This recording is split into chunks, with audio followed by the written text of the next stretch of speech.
عارف لما تشم ريحة وتحس إن قلبك بيرجع وراك كأنك سافرت في الزمن؟ وده اللي حصل معايا أول ما جربت آني من نيشانيه.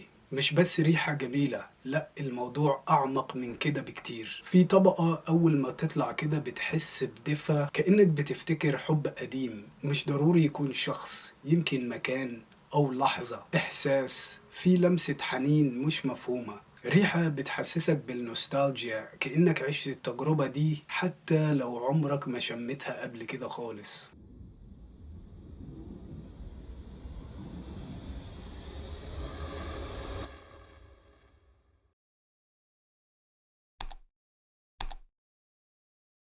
السلام عليكم، أهلا ومرحبا بيكم. النهاردة عايز أكلمكم عن عطر خاص جدا، وهو من أحلى عطور الفانيليا اللي هتشمها في حياتك. قبل ما نغوص في تفاصيل آني لازم نعرف مين هي دار نيشانيه. نيشانيه هي دار عطور تركية اتأسست في عام 2012، وتحديدا اسطنبول أو قسطنطينية، وقررت من أول يوم إن هي تقدم عطور بتعكس ثقافة غنية مع تقاليد شرقية بطابع عصري وفخم. ودار نيشانيه مش بتحب تركب عطور وخلاص، هما بيحبوا يحكوا حدوتة مع كل إزازة. أما الأنف العبقري اللي ورا آني هي العطارة الفرنسية الأرمينية سيسيل زاروخيان. وسيسيل معروفة بأسلوبها الجريء والمميز، وقدرت في آني إن هي تخلق توازن غير طبيعي للفانيليا والتوابل والمكونات الخضراء بطريقة تخلي البرفان يونيسكس فعلا، يعني للجنسين، ويعلق كمان في الذاكرة. فاسم نيشاني باللغة التركية معناها الإشارة أو العلامة، وده بيعبر إن رغبتهم يبقى كل عطر يكون علامة مميزة في حياة اللي يلبسه. ومن أول ما ابتدوا في سنة 2012 قدروا إن هم يلفتوا الأنظار بعطور مختلفة لاقت نجاح ساحق. منهم برفان هاتشبات اللي اتشهر جدا بمزيج الأناناس والباتشولي، اللي تقارن كتير جدا بأفنتس بس بطابع أنضج، يعني فيه تويست كده. وعطر فان يور فليم اللي هو عطر فيه الكاكاو والطابع التبغي، عطر فعلا جريء ومثير جدا. واخيرا عطر آني، العطر الفانيليا الشتوي خريفي او الصيف بالليل، او لو انت عايش في مكان فيه مكيفات كتير، يعني عطر بيتألق في الأجواء دي. العطر ده اللي احنا هنتكلم عنه النهاردة. ودار نيشانيه معروفة ان هي بتتعاون مع اكبر العطارين في العالم، وعشان كده كل عطر من الكولكشن بتاعهم ليه الطابع الخاص، لان كل عطار عنده بصمته الخاصة واحترافية عالية جدا.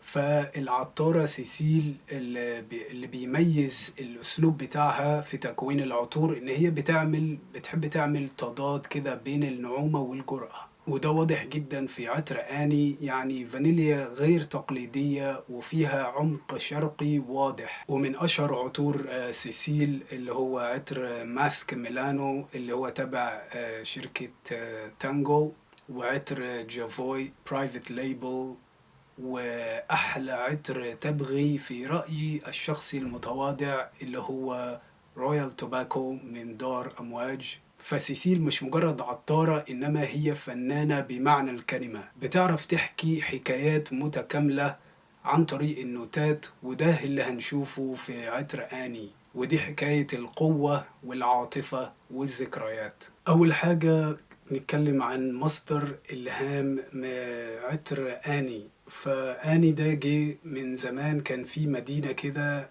في شرق تركيا وهي على الحدود الأرمينية. وطبعا المدينة دي كان فيها صراعات بين الدولة العثمانية والأرمينيين. والغريب بقى من كده ان شركة آني شركة تركية، ومع ذلك هم عينوا سيسيل زاروكيان وهي أرمينية. والمدينة دي كانت مشهورة جدا، يعني فيها مواقع أثرية كتيرة جدا، وكانوا يطلق عليها مدينة الألف كنيسة. وكانت المدينة دي جزء من طريق الحرير اللي هو كان طريق التجارة بين المشرق والمغرب. بس للأسف مع الحروب والاضطرابات الأمنية والزلازل المدينة دي بقت مهجورة. فعلا اتدمرت وبقت أطلال ومواقع أثرية، بس لسه المدينة دي فيها روح وبيحكوا عن الحب والدمار والتاريخ في نفس الوقت. فشركة نيشاني سموا العطر ده آني عشان يقولوا يعني من الآخر إن الحب فوق الألم والصراعات والدمار وكل شيء. فالعطر ده مش مجرد ريحة، لأ ده رسالة حب، رسالة ذكريات إلى مدينة اللي هي تحولت إلى أطلال. تيجوا نتكلم عن إزازة آني. شكلها بسيط بس فخم جدا، الماتيريال تقيلة في الإيد، بتحس إنك ماسك حاجة بريميوم بجد. لون الإزازة كده شفاف مائل للزيتوني شوية كده عشان لما تشوف الزيت اللي جواه، وده بيدي إحساس بالغموضة والرقي. الاسم مكتوب بالذهبي في مستطيل كده في النص، وتحته كلمة نيشاني بالخط العريض برضو بالذهبي عشان يثبت لك انك ماسك حاجة مش عادية. الغطاء ضخم جدا، ذهبي معدني تقيل مش بلاستيك، وبيزود فخامة شكل الإزازة جدا، كأنك ماسك قطعة ديكور مش مجرد عطر. ببساطة زجاجة آني تشبه العطر نفسه، راقية وهادية وبتشد الانتباه من غير ما تصرخ. وطبعا على حسب موقع فراجرانتيكا بيقولوا ان نوتات الافتتاح حسب موقعهم هي الزنجبيل، الفلفل الوردي، البرجموت والنوتات الخضراء، وده بقى الافتتاح العطر. وفي قلب العطر بقى فيه الهيل، الورد التركي، والعنب الاسود اللي هو البلاك كارنت او السلطانية او الكشمش. وفي قاعدة العطر عندك هنا بيقولوا الفانيليا، البنزوين، خشب الصندل، خشب الأرز، والباتشولي، الامبرجريس اللي هو عنبر الحوت، والماسك الأبيض. تعالوا بينا دلوقتي نرش عطر آني من نيشاني.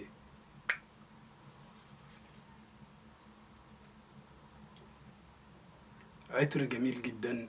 يعني انا عارف انا دايما بقول على كل عطر اعمله ريفيو انه عطر جميل، لان انا فعلا يا جماعة ما بشتريش عطور، ما بعملش ريسيرش عليها، يعني عطور ما بحبهاش. فما عدا يمكن عطر واحد كده اشتريته هبقى في المستقبل اعمله ريفيو.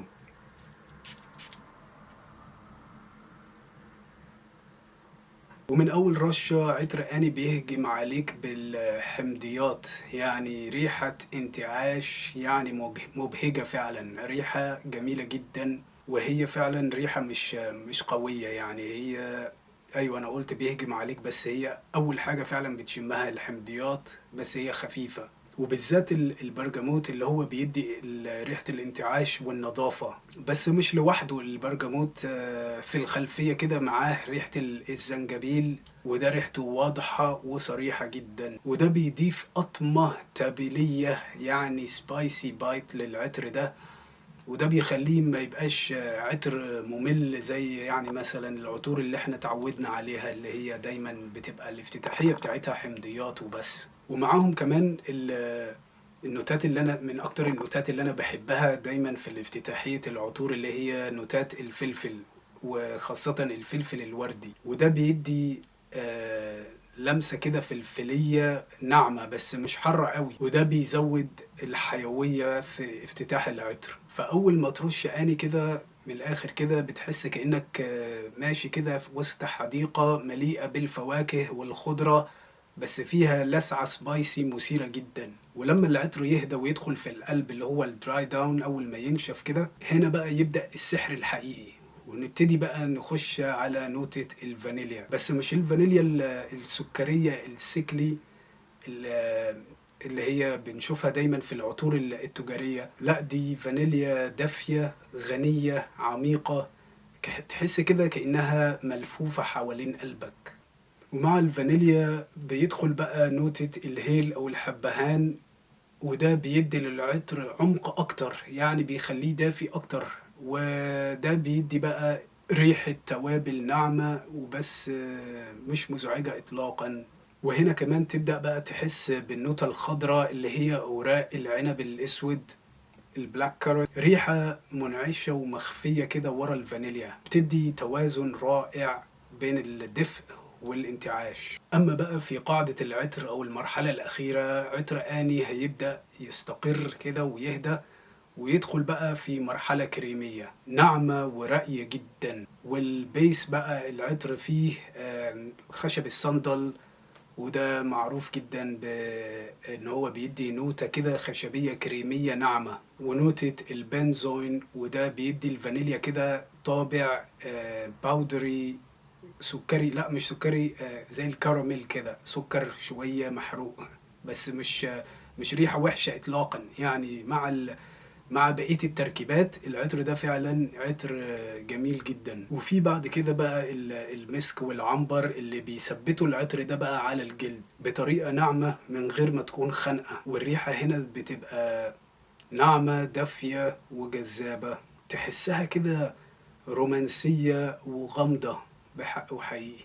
خلاصة الكلام ان عطر اني مش مجرد عطر فانيليا، ده تركيبة كده يعني مزيج بين الانتعاش والدفء والتوابل والنعومة. يعني عطر ينفع خريفي شتوي، وزي ما قلنا لو انت في مكان فيه تكييف العطر ده هيتألق. والمميز فيه انه عطر فعلا يونيسكس للجنسين بجد يعني مش هقولك ده مائل ذكوري او مائل للإناث، لا ده عطر للجنسين وبشكل واضح. يعني هو عطر بيعتمد على شخصيتك. فزي ما قلنا ان عطر اني ده مش زيه زي اي عطر فانيليا هتشمه في حياتك. يعني لو زهقت من العطور الفانيليا التجارية اللي هي دايما بتبقى مسكرة، فاني هو فعلا فانيليا غير تقليدية ولذيذة. يعني كده بتفكرني بكيكة كده اسمها الليمون دريزل او كيكة الليمون، اللي هي قريبة كده من البسبوسة بس مش بسبوسة، يعني فيها نفس كده الكيكة اللي هي السفنجية السبونج كيك، بس فيها كده ريحة الليمون. يعني فعلا ريحة جميلة جدا، عميقة دافية تبلية، وكمان سويت في نفس الوقت. يعني ما تنفعش في الصيف خالص إلا لو انت في مكان كده بارد. فهو عطر ينفع للمناسبات الدوشة، أو حتى لو انت خارج خروجات كده هادية، انت خارج كده مثلا مع المدام، فالعطر ده هيبقى فعلا مناسب جدا. وانتشار العطر ده قوي جدا في أول 3 ساعات. يعني لو انت في مكان مغلق يعني الناس كلها هتشمه. وهو من نوع العطور اللي انت حتى لو حطيته انت بنفسك هتفضل تشمه طول اليوم، وبعد كده هيبقى قريب من جلدك، بس هيفضل متواجد بس مش هادي قوي. يعني لو لمست رقبتك وكده هتشمه على ايدك على طول. فعطر اني ده بقى مش لأي حد، بس لو انت عايز فعلا عطر يجيب لك مجاملات، هو ده العطر المناسب فعلا. وده عطر ناس كتير جدا بتسألني عليه كل ما أرشه. عطر اني ثباته ممتاز، يعني بيقعد على جسمي من 8 ل 12 ساعة، وعلى الهدوم لحد تاني يوم بشمه. ومع ذلك في ناس يعني جلدهم بيمتص العطور، يعني بيرشوا العطر من هنا فما بتشموش بعديها عليهم كده بعد 4 5 ساعات العطر بيختفي. أنا مش عارف، هي حاجة فعلا غريبة. وده طبعا بيأثر على الثبات. فأنا عندي نسخة اشتريتها السنة دي، وهي نسخة من 2024، وهي نسخة جميلة جدا، عطر جامد جدا بصراحة، ومن أكتر العطور الفانيليا اللي أنا بحبها. هل جربتم عطر آني من نيشاني؟ وهل ده عطر من أحلى عطور الفانيليا فعلا، ولا ليكم آراء تانية وفي عطور تانية فانيليا بتفضلوها؟ اكتبوا لي رأيكم في الكومنتات ونخلونا بقى نتناقش سوا. وما تنسوش تعملوا لايك وسبسكرايب وشير، عشان في عطور تانية كتير جميلة جدا وهنعمل لها تحاليل وريفيوهات ومراجعات مكثفة إن شاء الله.